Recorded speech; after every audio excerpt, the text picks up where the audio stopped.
అందుకు బీఆర్ఎస్ఏ కాదు, మీడియా, రాష్ట్రంలో ఉన్న ప్రజాస్వామికవాదులు అందరూ కూడా ఖచ్చితంగా మాట్లాడాలని ఇవాళ దాంతో తెలిసిపోతున్నది.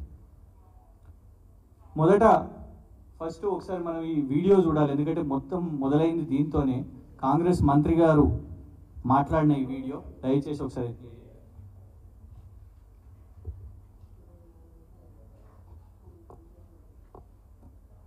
దరఖాస్తే పెట్టలే, కొత్త బ్రాండ్స్ ను తీసుకొని రాశారు. అసలు కొత్త బ్రాండ్ ఎవరు దరఖాస్తు పెట్టుకోలే. ప్రజాస్వామ్యంలో ఎవరికే రైట్ ఉంటుంది, ప్రజలకు ఏది కావాలంటే అది ఎవడని పెట్టుకుంటాడు. దాన్ని విమర్శించే వద్దనే హక్కు మాకుంటుందా? ప్రజలు ఏది కోరుకుంటే ఇన్వెంట్ చేసుకుంటే ఇస్తారు. డెఫమేషన్ కేసు 100 కోట్ల రూపాయలకు కేసులో డెఫమేషన్ కేసు డిపార్ట్మెంటే అంటే సంబంధిత అధికారులు ఏమి ఫైల్ చేస్తా ఉన్నారు.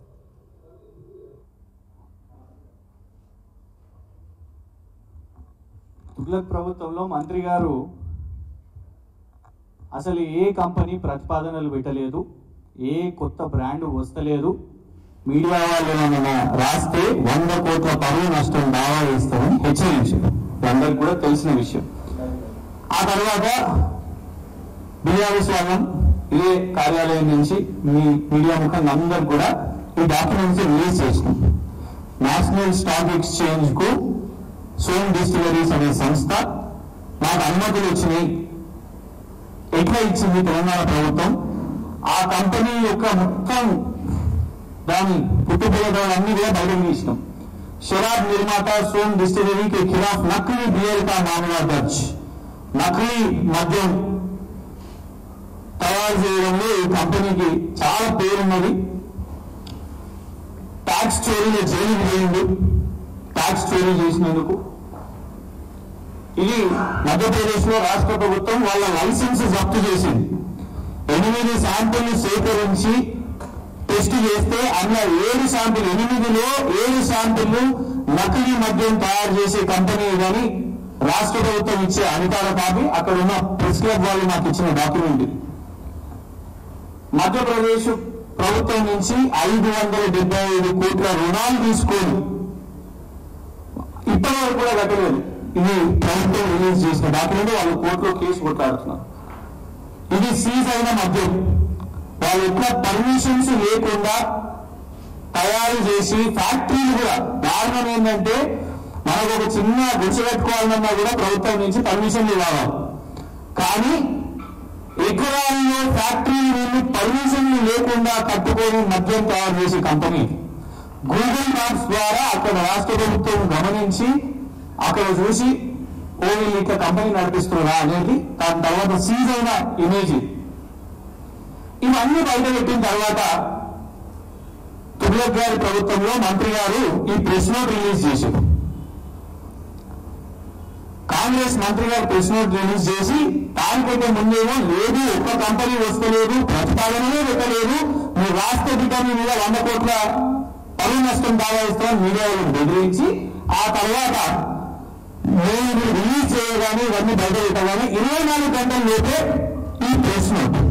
అయితే ఈ ప్రెస్ నోట్ లో చాలా కీలకంగా ఏంటంటే Som Distilleries company is the supplier of IMFL Indian made foreign liquor అన్నట్టు. ఇది ఈ IMFL 22 స్టేట్స్ సిన్స్ 2 decades 20 సంవత్సరాల నుంచి వీళ్ళు మద్యం చేస్తున్నారు. కానీ రాష్ట్ర మంత్రి గారు కితాబిచ్చింది ఈ కంపెనీకి వాళ్ళ ప్రెస్ నోట్ లో. అదే ప్రెస్ నోట్ లో ఇంకో పేజ్ లో the government takes this prestigious presence prestigious వాటి ప్రెస్టీజ్ యాజ్ దేర్ ప్రైడ్.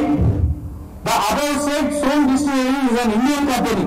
ఈ కంపెనీ చాలా గొప్ప కంపెనీ, మేము చాలా గొప్ప పని చేస్తున్నాం. కాంగ్రెస్ ప్రభుత్వం ఇట్లాంటిది మా ప్రెస్టీజ్ మా ప్రైడ్ అని ఇది మంత్రి గారి డాక్యుమెంట్. మళ్ళా పుసుకొని కేసు పెట్టగల రేవంత్ రెడ్డి గారు మేమేదో తయారు చేసినామని. ఇది అఫీషియల్ గా లెటర్ హెడ్ తోని జూపల్లి కృష్ణారావు గారు మంత్రి గారు రిలీజ్ చేసిన ప్రెస్ నోట్ అండి. ఎందుకు చెప్తున్నానంటే ఇవాళ పొద్దున statement Telangana cancels permission to Som Distilleries ప్రధాన పత్రికల్లో ఏంటంటే తొందరపడి the registration process was initiated by excise department in hurry but it has now been quietly cancelled. ఆ కంపెనీ యొక్క మొత్తం ఇవన్నీ బయట తెలిసిన తర్వాత, మేము బయట పెట్టిన తర్వాత బుద్ధి తెచ్చుకొని ఇప్పుడు క్యాన్సిల్ చేశారు. క్యాన్సిల్ చేయడాన్ని మేము స్వాగతిస్తున్నాం. ప్రజల ఆరోగ్యం ఇట్లాంటి హంటర్లు, భూములు, ఏదేదో రకరకాల బిర్యానీలు అంట, బిర్యానీ ఏమేమో పేర్లు వస్తున్నాయి, అందరూ ఆశ్చర్యపోతున్నారు.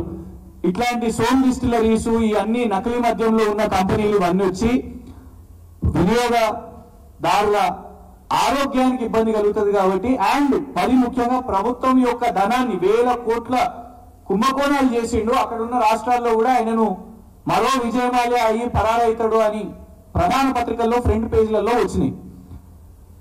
వీటిని రేస్ చేసినందుకు ఎట్టకేలకు ప్రభుత్వం, కాంగ్రెస్ ప్రభుత్వం దీన్ని రద్దు చేసింది. కానీ దీని మీద ఏం విచారణ ఉండదా? ఇలా చూస్తున్నాం, ఢిల్లీలో ఒక పాలసీ వస్తే దాని మీద రాజకీయంగా ఒకళ్ళు 10,000 కోట్లు, ఒకళ్ళు 1000 కోట్లు, ఒకళ్ళు 100 కోట్లు, ప్రస్తుతం జరుగుతున్న చర్చ 100 కోట్లు.